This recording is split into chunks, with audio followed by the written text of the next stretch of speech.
အားလုံးပဲမင်္ဂလာပါရှင်ဒီတစ်ပတ်မှာတော့အမျိုးသမီးတွေအတွက်အရေးကြီးဆုံးဖြစ်တဲ့ sub care အကြောင်းကိုမျှဝေပေးသွားမှာဖြစ်ပါတယ်ရှင်ဘုဒ္ဓတများစွာရရှိမှာဖြစ်လို့ဗီဒီယိုအဆုံးထိလိုက်ပါကြည့်ရှုပေးကြပါအောင်ရှင် sub care ရဲ့အဓိကအချက်ကတော့ display yourself to do something ပါပဲကိုယ့်အတွက်အကျိုးရှိတာတွေလုပ်ဖို့နဲ့ကိုစီကံချမှတ်ထားပြီးတော့လိုက်နာကျင့်သုံးတာဟာမိမိကိုယ်ကိုကောင်းစွာဂရုစိုက်ခြင်းပါပဲနေမကောင်းဖြစ်နေချိန်မှာအနားမယူတာတွေလုံလောက်တဲ့အာဟာရပြည့်အောင်မစားတောက်တာတွေအာဟာရမဖြစ်တဲ့တရေစာတွေ ready made တွေစားပြီးတော့ဖြစ်တယ်လို့နေမယ်ဆိုရင်တော့တကယ်ဒုက္ခရောက်လာလို့ရှိရင်ကိုယ်ပဲခံရမှာပါနေမကောင်းမှုခေါင်းကိုက်တယ်မထနိုင်ဘူးအလုံးမသွားဘူးဆိုပြီးတော့ Facebook မှာ caption တင်ပြီး comment က Gatway စုလို့အမြန်နေကောင်းပါစေအချစ်လေးတို့ဆိုတာကအလုံးမဖြစ်ပါဘူးကိုနေကောင်းဖို့ကိုယ်တိုင်လုပ်ရမှာပါအစာကြေလွယ်တဲ့စွပ်ပြုတ်ပူပူလေးတွေဝင်အောင်တောက်လိုက်တာမျိုး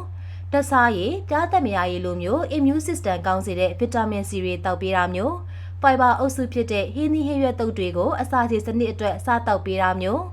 နောက်ပြီးတော့တကိုယ်ရည်တန်ရှင်းမှုတွေကလူတစ်ယောက်ကျန်းမာဖို့အရေးကြီးတာမလို့တကိုယ်ရည်တန်ရှင်းမှုကိုဦးစားပေးလှုပ်ဆောင်တာတွေကနေကောင်းဖို့အဓိကအချက်တွေပါပဲလူကြားရဲသွားလာတဲ့အခါမှာမမြင်ရတဲ့ဘက်တီးရီးယားနဲ့ဗိုင်းရပ်စ်တွေကခန္ဓာကိုယ်မှာကန့်ညှိပါလာနိုင်ပါတယ်။အိမ်ပြန်ရောက်တာနဲ့လက်ဆေးရေချိုးလှုပ်ခြင်းတွေကအရေးကြီးတဲ့အချက်တွေပါပဲ။ immune system လို့ခေါ်တဲ့ကိုယ်ခံစွမ်းကျဆင်းချိန်မှာအဆင်သင့်ရှိနေတဲ့ဗိုင်းရပ်စ်တွေဘက်တီးရီးယားတွေကခန္ဓာကိုယ်ထဲဝင်ရောက်လာနိုင်ပြီးတော့အဲ့ဒီအချိန်မှာဖျားခြင်းနာခြင်းဖြစ်လာနိုင်တာမို့လို့ခန္ဓာကိုယ်စွမ်းအားကောင်းနေဖို့အတွက်အေးရေးဝဝအိတ်တာတွေအာဟာရမျှမျှတတဖြစ်အောင်စားတောက်တာတွေစိတ်ဖိစီးမှုလျှော့ချတာတွေ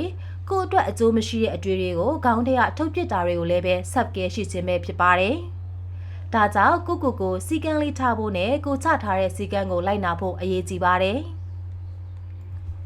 ဥပမာမနေ့တိုင်းဘယ်နှစ်နာရီမှပုံမှန်ထမယ်။ညဘက်ဘယ်ချိန်ဆိုအိပ်ယာဝင်မယ်။ခနာကိုအတွက်အကျိုးရှိတဲ့အစာပဲရွေးချယ်စားတောက်မယ်။တနေ့ကိုစာအုပ်တအုပ်ရအောင်ဖတ်မယ်။ brand စုံကိုလည်းကိုနဲ့ကိုက်ညီတာတွေပဲထားမယ်။ social media အလွန်ကျွံသုံးစွဲတာတွေလျှော့မယ်။ toxic မှန်သမျှဒီတုပ်လုံးမှာမို့အကျိုးမရှိတဲ့အစားအ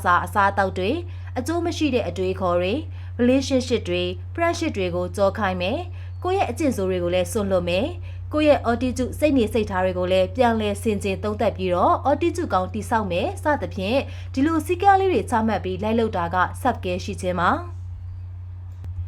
sub care ဆိုတာဒီနေ့မိမိနဲ့မနှက်ဖန်မိမိကို better version ပိုကောင်းတဲ့မိမိဖြစ်လာဖို့ကိုယ်တိုင်ချမှတ်ထားတဲ့ discipline တွေကိုကိုယ်တိုင်လိုက်နာကျင့်သုံးပြီးတော့ပိုပြီးပေါ့ပါတဲ့စိတ်ကျန်းမာတဲ့စိတ်ကျန်းမာတဲ့ခန္ဓာကိုယ်ပိုကောင်းတဲ့ relationship friendship တွေကိုတည်ဆောက်နိုင်လာတာမျိုးကိုဆိုလိုပါတယ်ဒါကြောင့် sub care ရှိခြင်းဟာလူတစ်ယောက်အောင်မြင်ပျော်ရွှင်ဖို့အဓိကကျတယ်လို့သိထားရင် sub care ဟာကျမတို့လုပ်ဖို့လိုအပ်တဲ့အရာပါချစ်တော်အမျိုးသမီးများ sub care ရှိအောင်ဖြင့်လှပသောနေ့ရက်တွေကိုတည်ဆောက်နိုင်ကြပါစေရှင်။နောက်တစ်ပတ်ဗီဒီယိုတွေမှာလည်းအခုလိုဘူးတုတများစွာရရှိမဲ့အကြောင်းအရာတွေကိုမျှဝေပေးသွားမှာဖြစ်လို့ကျမတို့ရဲ့ Lead to Go Knowledge Channel ကို like and subscribe လေးလုပ်သွားပေးကြပါဦးရှင်။